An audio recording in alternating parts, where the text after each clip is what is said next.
Hi, I'm Mike with Dan and Mike's Photo 101 page. What I'd like to do with you guys today is I wanted to show you the way I do my HDR photos. I'm going to walk you through it from how I take the picture to how I process it. It's just going to be a really quick tutorial. If you have any questions, feel free to ask, but for right now, it's just going to be a down and dirty tutorial. The first thing I do is I get my camera set up to where I want to take my shot at. All right. The other thing you have to do is you have to set your camera up for HDR photos to what they call bracketing.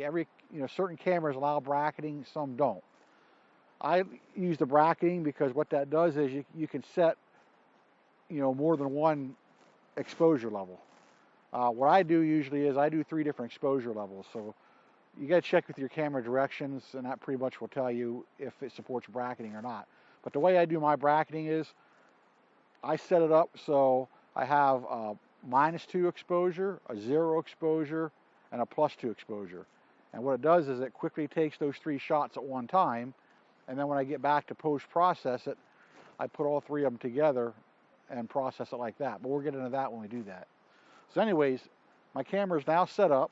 I kind of got the view that I want to do. So now basically all I do is I hit my button. Done. My 3 shots. So now what I do is I head back, download the stuff onto my computer, and we pull it into post-processing, and I'll show you the utilities and programs that I use to post-process my pictures. Okay, we just got back from our little outing of getting those pictures taken. I've also imported the photographs onto my computer.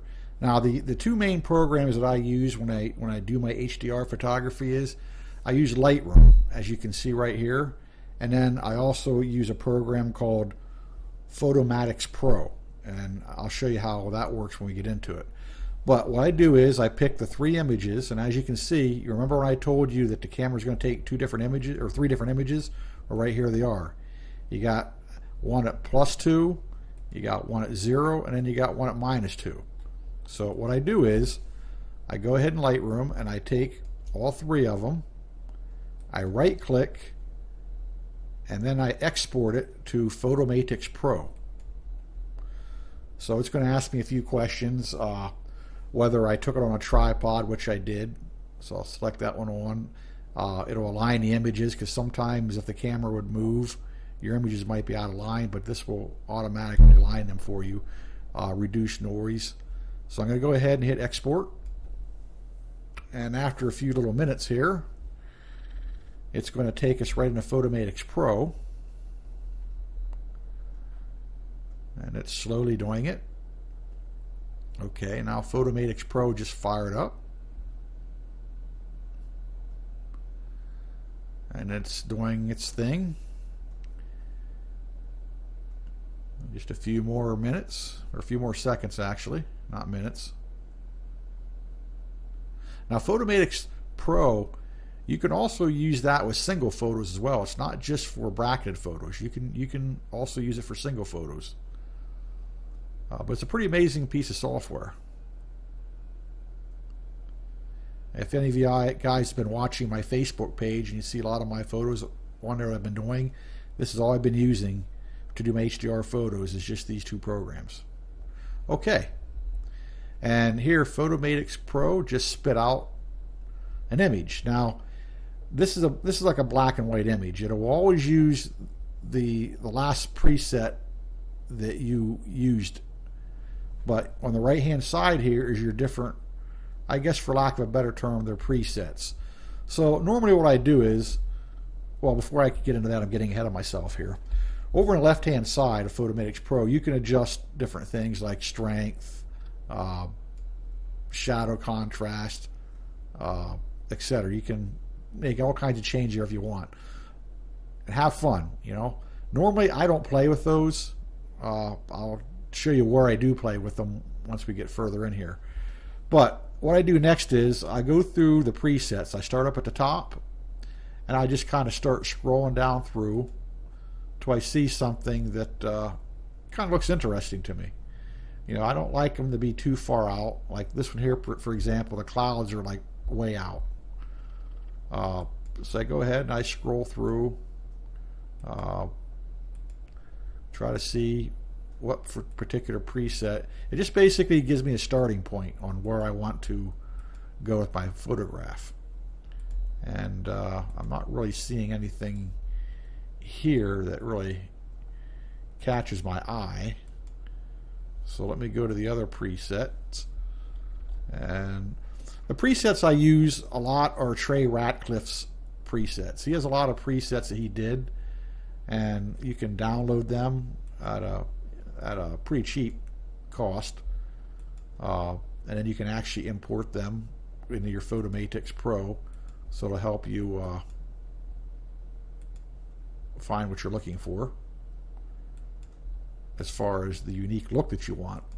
HDR to me is an art. It's a way for you to express yourself. Granted, you might not have a lot of people liking your stuff, but you may have a lot of people that do like it. So you can't please everyone, I guess, is what I'm trying to say. I'm still scrolling through here. I'm just trying to find something that kind of, that's way blowing out there, that kind of really catches my eye. Let me see here. We're still scrolling through. That one's not really too bad. Let me just remember that. Bob Ross's Not Left. That's the name of that one. Yeah, there's a lot of presets in here. You can have a blast just going through photos and getting different looks with them and whatever you need. Normally I don't use the same preset for every photo, but there are some photos that the same preset works a little better in than others. But I think I'm going to go back up to Bob Ross Has Left the Building, because that one's not really too bad. I mean, the clouds really aren't too unrealistic in it. The trees are a little too green, but I'll show you how I fix that. Yeah, that's just a little too foggy there for me. Bob Ross, let me just check again. Tweepock. Tweepock's a little brighter, but it's a little too brighter for me. Strap-on Cowgirl. Morning at Home. Yeah, nope, I think I'm going to go down to Bob Ross. Okay, so being that I like this one, then what I do is I hit Save and Re-import. And what that does is that saves this picture with this preset and re-imports it back into Lightroom. So we'll go ahead and do that. And as you can see, it's doing its thing. We'll just wait a little bit here.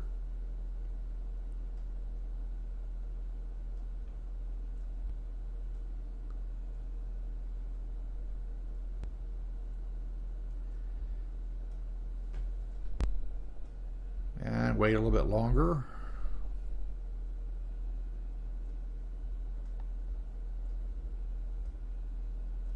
And any minute now it should be popping Lightroom back up.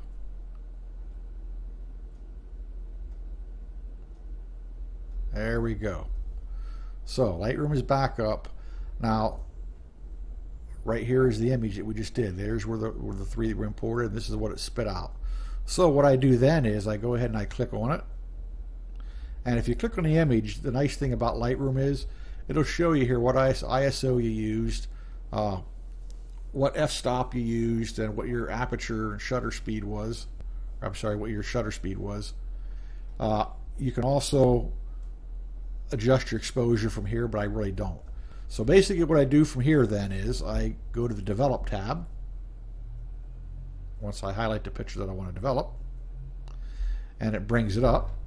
Okay, so what I do then is I kind of put my final touches on it, for lack of a better term. So what I usually do first is, I mean, this usually works for buildings, but sometimes it works for landscapes also. Is one of the first things I do is I go down here to the lens corrections and I put it on auto. And you can see what it just kind of adjusted the picture because some of the aberrations of the lens. Then what I do is, if I feel like cropping it, which I probably will crop it right here because I don't like that berm right there, I go ahead and I crop it to get to kind of where I want it to be, and that kind of looks good right there. And I go ahead, and that's the picture we got to work with. So right here you can adjust, all these are little sliders you can adjust it to bring out different things on the picture. The exposure, what that does is, as you can see, it just changes your exposure. Now if you ever get lost and you want to go back to the original, just double click on the word and it'll automatically put it back to where it was when you loaded your picture originally. I might want to adjust the contrast just a hair. Highlights, what that does is that gets rid of some of the highlights that are blowing out. Shadows, that makes some of the shadows brighter so you can actually see them and they're not shadows anymore, if you kind of know what I mean. But sometimes shadows aren't a bad thing in a photo, I found. Your whites, that basically just adjusts different things in the whites. Blacks, that kind of takes your blacks and kind of tones them down a little bit, for lack of a better term. I kind of like where they're at. Clarity, what that does is that basically makes your picture a little more clear. Now you want to be careful with that. You don't want to go too clear sometimes because then it kind of looks unrealistic. But I think that's about what I want to do there with the clarity. Man, maybe tone it off a little bit. Then if you go down here, I go to sharpening, and what I do is I normally will take like a certain area, we're say like the bricks right here, and I'll just click this little button here, and what it does is it just kind of zooms in that little area so you can get an idea of how much you're going to sharpen it. But sometimes, you know, being old like I am and wearing bifocals, I like to see a little bit bigger, so I kind of click on it like this, and then I go ahead and I take my sharpening slider and I kind of adjust it, sharpen it up a little bit. Again, you don't want to go too much, otherwise then it looks unrealistic like that, you know what I mean? So compared to what it was, just add a little bit of texture to it there, you know. Noise reduction, what that does is if you have any noise, like if your sky has a lot of noise in it, like little, I don't know how to explain it, but you see noise a lot more in darkness pictures, but you can still use it to adjust in here. But the luminance under the noise reduction is how you can actually get rid of some of the noise. But again, you don't want to go too far, because if you go too far like that with the noise reduction, then it kind of looks plasticky. You know, I lost all the texture now in that block wall there.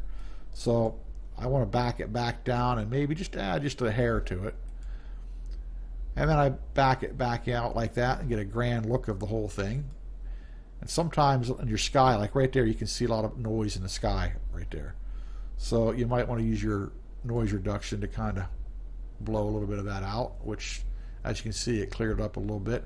I don't want to add too much because then it would make the stone wall on the railroad bridge look fake. So it's kind of like you got to find that happy medium. And you got to figure, a lot of times when people look at these pictures, they're not going to be looking this close anyways.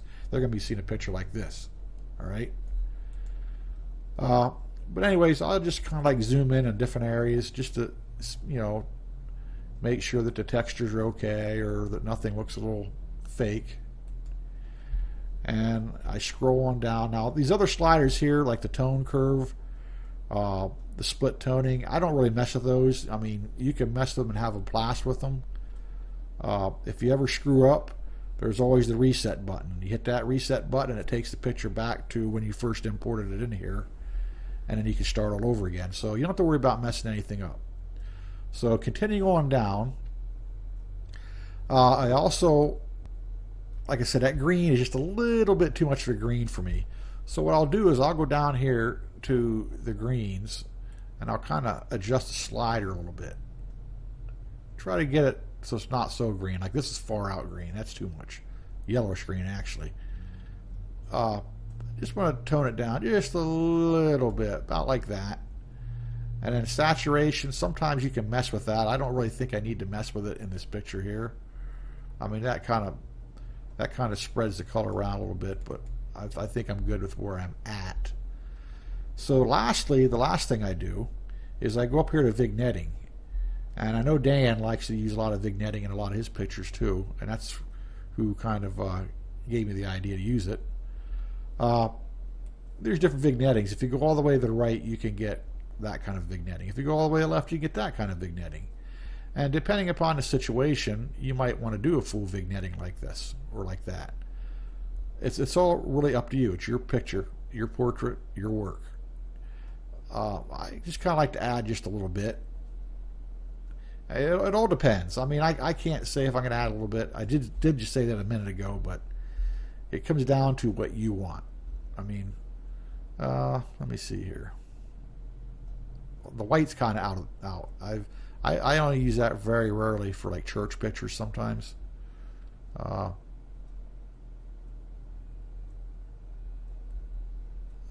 might add. That's just a little bit of a hint of it around the edges. I didn't quite make it real bad, but just a tincture of it around the edges. So right about there like that. So with that said and done, I think my picture looks pretty good. So my next step is I go ahead and I go up to File, and what I do is I export it, and I got a directory on my desktop, a specific folder, and what I usually do is I usually name it something that I know that will remind me of where the picture was taken. For this, I'm going to call it Cherry Run Rail, because it used to be a railroad that ran through there. That's what's left of the bridge that used to go there. So then I go ahead and export it.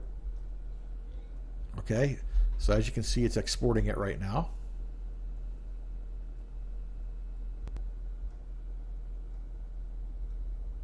All right, and it's done.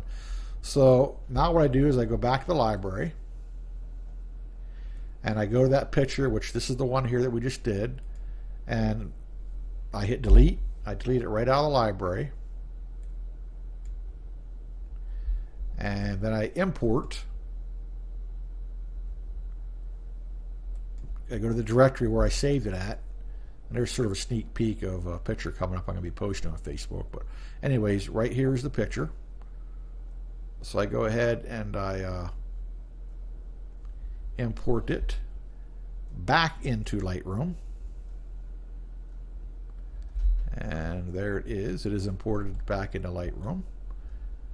And I'm just going to make sure it's still there. And right there it is. So when my picture's done and re-imported back into Lightroom, what I then do is I give it a 5-star rating.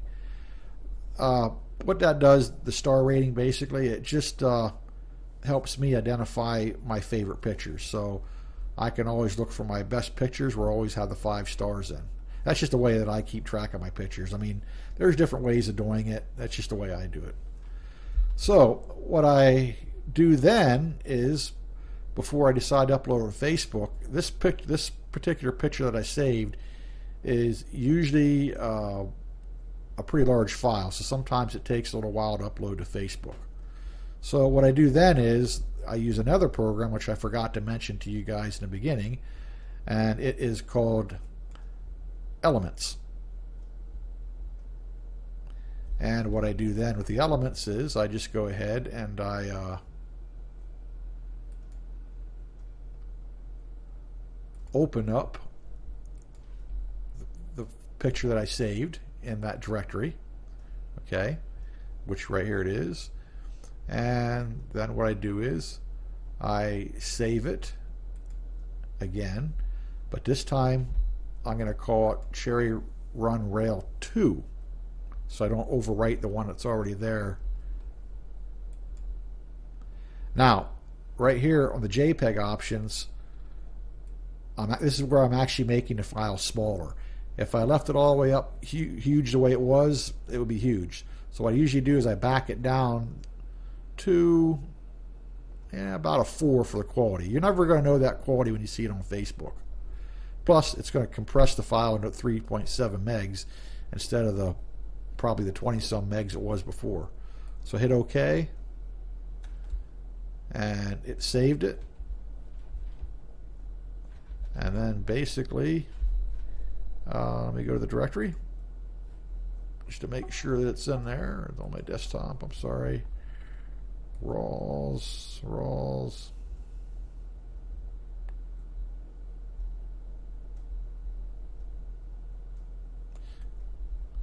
Yeah, it's actually easier if I just do it this way.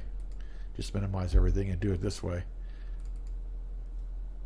And right there it is. So basically it went from 25 megs down to 3 megs when I compressed it, which makes it a heck of a lot easier to upload into Facebook. So that's the short and sweet way of how I edit my HDR photos and how I take them. Again, there's more than one way to do it. If you have any questions, feel free to let me know on the Photo 101 page, or you can message me on Facebook and I'll try my best to help you out. But I personally like to do nothing but HDR photos ever since I got hooked on it.